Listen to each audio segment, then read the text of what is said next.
say the odds against me are crooked and impossible, like I was born with a hole in my heart. It's an obstacle, I left to die by the doctors in the children's hospital, but I never lose hope. Success is psychological, the world is volatile, and the street is my education, shaping the nation like the blueprint of a mason. While Shawshank record deals get you raped on occasion, so I'm focused on my economic situation. I'm like the little kids on TV that dig through the trash. I hustle regardless of the way you talk shit and laugh. A lot of niggas drop science, but they don't know the math, cause they mind is narrower than the righteous path. It's funny how on the block, niggas that kill you for cash, but never raise the gun to cry out freedom at last. The Cold War is over, but the world is still getting colder. Atlas walking through the projects with the hood on my shoulders. I would like to raise my children to grow to be soldiers, but then a general would decide when their life would be over. So I work hard until my personality split, like the Black Panthers into the Bloods and the Crips. They said I'd never be shit, but now I sit and reminisce like Yeshua Ben Yosef flipping through Genesis. Ignorance is venomous and it murders the soul, spreading like a virus, running rampant out of control. So if I should ever fall and get caught in a hustle,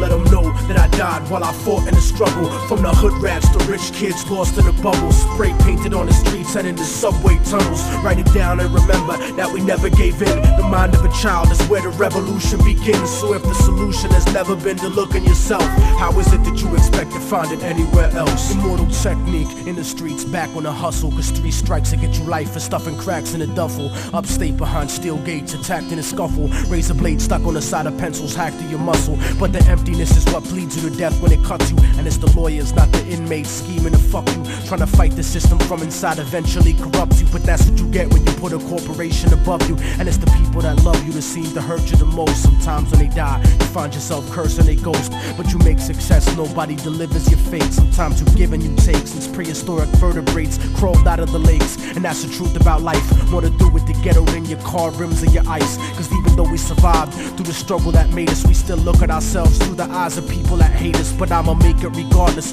of the trumped up charges and semi-automatic barrages that empty the cartridge. Post-traumatically scarred kids that try to be brave, cause niggas backstab each other just to try to get paid. Turned cannibal like knights during the crusades, afraid of responsibility, addicted to greed, beating a girl, purposefully losing the seed, as if we bound to the destiny we used to receive. So if I should ever fall and get caught in a hustle, let them know that I died while I fought in the struggle. From the hood rats to rich kids lost in the bubbles, spray painted on the streets and in the subway tunnels. Write it down and remember that we never gave in. The mind of a child is where the revolution begins. So if the solution has never been to look in yourself, how is it that you expect to find it anywhere else? I used to wonder why people don't believe in themselves, and then I saw the way they portrayed us to everyone else. They cursed us to only see the worst in ourselves, blind to the fact the whole time we were hurting ourselves. I used to wonder why people don't believe in themselves, and then I saw the way they portrayed us to everyone else. They cursed us to only see the worst in ourselves, blind to the fact the whole time we were hurting ourselves. I used to wonder